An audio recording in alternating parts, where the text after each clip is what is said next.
This is the Wooting 80HE. It's the long-awaited board for Wooting enjoyers. The 60HE was too small for some, and the 80HE was the perfect solution in providing the function that the 60HE was lacking. For some context to the newer viewers who aren't unfamiliar with the board, the 80HE is basically the 60HE but with a bigger layout. And in terms of a Hall effect board, I'm not going to go into detail as to what it is. I'm pretty sure most of you already know what a Hall effect keyboard does. But I did want to highlight the layout that the 80HE has. On the 60HE, it was very simple and easy to upgrade. It had a regular 60% layout and many cases that just needed very minor modifications to mount the 60HE module. But with the 80HE, we have a weird layout, which meant that companies who wanted to create an aftermarket case for the 80HE had to create a case specifically solely just for the 80HE. So at first we didn't have any options to upgrade our case, but now that we do, let's get into it. The case I'll be using is called the GT80 from KBDFans. It's fully made from aluminum. It has a very different aesthetic to the original case I had from Wooting. Instead of the typical gamer look, it looks like a proper custom keyboard. It has some sort of elegance to it. Small details and edges to make the board look sleek at the same time. There are many customizable options in terms of badges and buckles, and of course,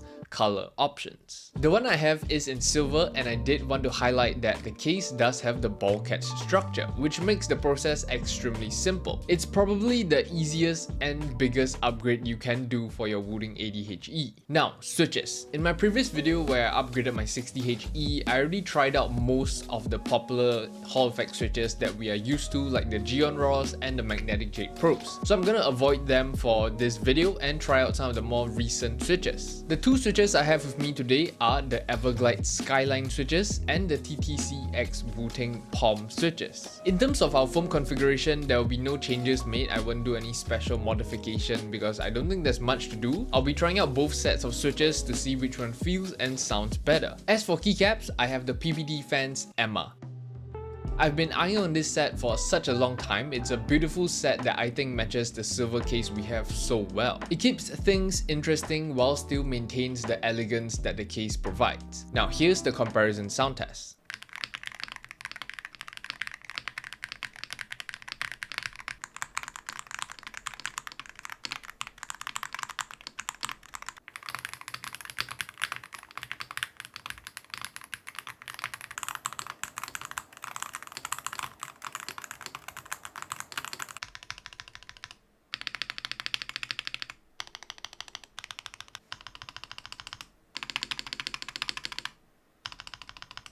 It's definitely a huge upgrade, both in terms of sound and looks, but if I'm gonna be extremely honest, I can't decide which one I like more. To put it into perspective, the Skyline switches are somewhat like the Jade Pros, and the Wooting X TTC switches are somewhat like the Geon Raws. The Skyline switches are a little smoother, I would say, compared to the Jade Pros, and the TTC X Wooting switches sound a little better than Geon Raws. So after trying out the switches not just on a typing test but on games and my regular work that I do on a daily basis, I decided to go with the Everglide Skyline switches. In terms of the sound profile, I definitely do prefer the Skyline switches. The TTC X Wooting switches makes you feel a lot faster in game. It might be placebo because I feel like it's a lighter spring, so it makes you feel a little faster. But I think if I had to choose previously between the Jade Pros and the Geon Raws, I would have chosen the Jade Pros if they weren't so heavy. So the Skyline switches actually provided that for me. It's basically a Jade Pro, but it feels a little lighter and a little smoother at the same time to provide that Jade Pro experience that I would want. On top of that, the general typing experience feels a lot more comfortable and feels nicer on the Skyline switches compared to the collab between TTC and Wooting. So this is my upgraded 80HE. I've been using it for the past 2 weeks. I absolutely love it. Not just the switches, the keycaps and the case, it's so nice. The overall aesthetic is definitely my vibe. So if you're interested in any of the parts I have used, I'll have it linked all down below. The biggest recommendation and the easiest one I'm gonna give is the GT80 case. If you're looking to do a very simple swap, just take out your module, don't change your switches, don't change your keycaps, you just plop it into the case and you're done. No more further upgrades will be needed and the sound profile will change. But aside from that, we have come to the end of the video. I hope you guys enjoyed the process that I've shown and gave you some insight as to how you can upgrade your 80HE. Comment your thoughts on the board down below and I'll see you guys in the next one.